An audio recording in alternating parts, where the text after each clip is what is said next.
Hello everyone, in this video we are going to see how to install Tomcat server in Linux Ubuntu Operating System. As part of this, we'll see how to install the prerequisites before installing Tomcat, and then we'll install Tomcat. Then we'll set up the Tomcat server as a systemd service. Finally, we'll deploy an example application in the Tomcat server. Let us start. Before installing the prerequisites, let us identify the version of the operating system. So this is Ubuntu 20.04. Let us update the package index. The package index is updated. Tomcat is a web server which runs Java applications, so it needs JRE as a prerequisite. So let us install default JRE in this Ubuntu operating system. So this page contains the instruction to install JRE in Ubuntu. So this is the instruction to install default JRE in the OS. Let us copy and execute this. So let us say yes. So it is installing OpenJDK JRE. So JRE is installed here. We can verify the Java version. So this is the version of Java. Here OpenJDK is installed, which contains JRE as well. We can check the location of JRE. So for that we need to go to userlib jvm directory.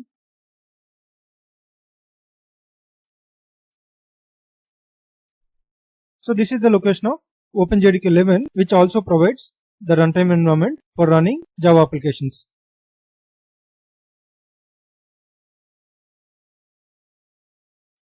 So we need to provide this as Java home when we are setting up Tomcat. Before installing Tomcat software, let us create a separate user with which we will run the software. So I will create the user with the name Tomcat. So for that, let us create the group first. The Tomcat group is created. So let us create the user Tomcat. Now we need to provide the group as Tomcat. And we need to provide the home directory. This user will be used only to run the software. So let us not provide any shell for this. So finally we need to provide the username. So the user is created. Let us verify the user now. So this is the username and it is part of Tomcat group. So let us try to log in with this user using sudo. So it is saying the home directory is not present. Let us create this directory.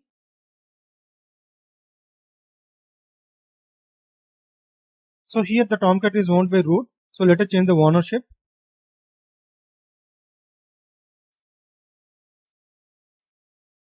So here the ownership is changed to Tomcat user. Now let us download the Tomcat installer from Tomcat website. So here I am installing Tomcat 10. I am clicking on this link. Here we can see the binary distributions for Tomcat 10. So I am taking the tar file here. I am copying the link address.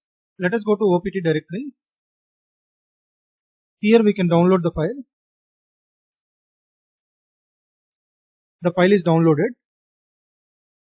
Now let us untar this file into the Tomcat directory. For that I am using tar command.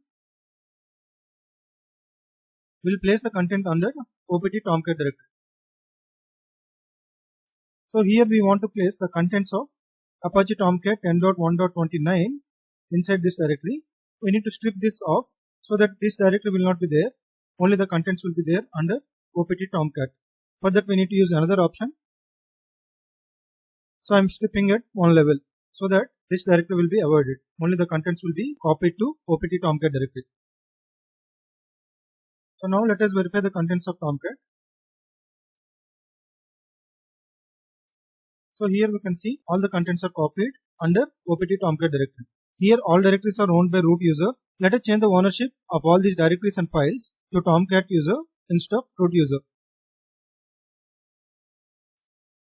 So we have changed the ownership now. Let us verify again. So now every file and directory is owned by Tomcat user. So here we can execute startup.sh. And here we can see the Tomcat is started. By default Tomcat runs on port 8080. Since I am using VirtualBox, I have forwarded a port 8020 on the host machine to 8080 on this VM. So let me check the web page on port 8020 in my host machine. So here we can see that the Apache Tomcat web page is opened successfully. Now let us stop this server. For that we need to use shutdown script. the Tomcat is shut down now. We can verify the web page again. Now the web page is not loaded. So this way we can install Tomcat using a tar file in Ubuntu.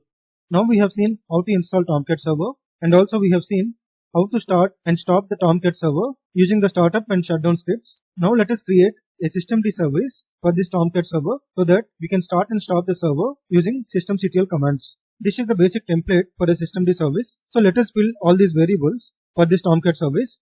For description, Tomcat web server. We have already seen how to create a systemd service in one of our last videos. Please go through the link in the description section for more details how to write a service. So for now, let us fill all these details in this template for Tomcat service. Here, after is initialized with network target. This means after the network services are started, then this Tomcat service will be started. So we need to fill all these parameters in the service now. Let us start with exec start and exec stop. So for starting, we need to provide the startup script. So this is the script we have used. Similarly, for stopping, we need to provide the shutdown script.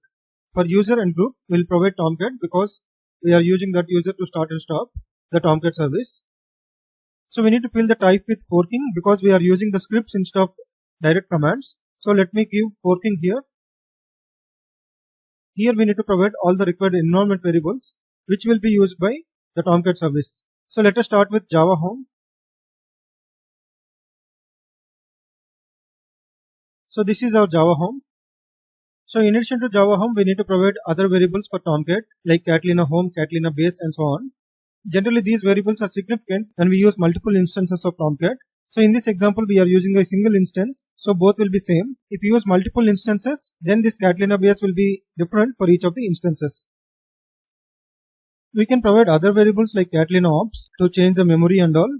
In this demo I am not providing any other variables. So these are sufficient for our demo. So let us copy this content and create a service.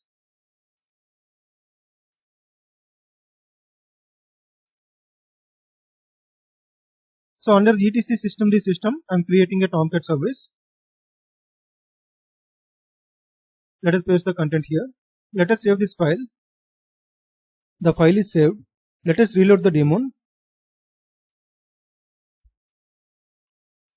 Now let us start the Tomcat service. Here the service is failed. Let us check the status of the service. So here it is saying that it cannot create Catalina out file due to permission issue. Let us verify the permission of this directory.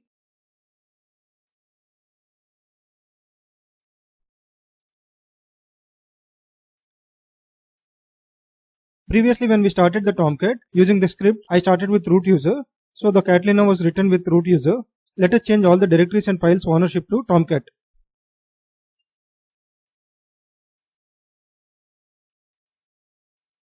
Now I have changed the ownership. Let us start the service again. So this time the Tomcat service is started successfully. Let us verify the status. So the Tomcat started successfully. We can verify the web page now. Here the web page is successfully displayed. Now we can stop the service as well. So I am using stop command now. It is executed successfully. Let us verify the status again. Now the Tomcat web server is stopped. We can reload the page now. So now it is not displayed, which is expected. So in addition to start and stop, we can also enable the service and disable the service so that if we enable the service, the server will be automatically started when we reboot the server. So let us enable the service. So the service is enabled. This way we can write a minimal systemd service for a Tomcat web server. We can extend the service as per the requirements. Now let us deploy an example web application in this Tomcat web server. Let us download a sample application to deploy into Tomcat server. So this is the link for a sample application which is being provided by Tomcat website itself. Let us click on this. Here we can click on this link to download. I will download to temp directory. The WAR file is downloaded. So let us copy this WAR file to the web apps directory in Tomcat server. The file is copied. This needs to be owned by Tomcat user. Let us change the ownership. So now let us start the Tomcat server. Tomcat server is started. We can verify the WAR file deployment. So here a new directory is created for the sample application. Now we can verify the application in web browser.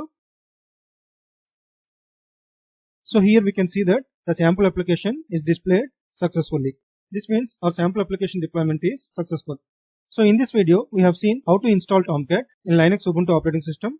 As part of this, we have seen how to install the prerequisites, how to install Tomcat server, and how to set up the Tomcat as a systemd service. And we have verified an example application deployment into the Tomcat server. I hope this video helps. Thanks a lot for watching.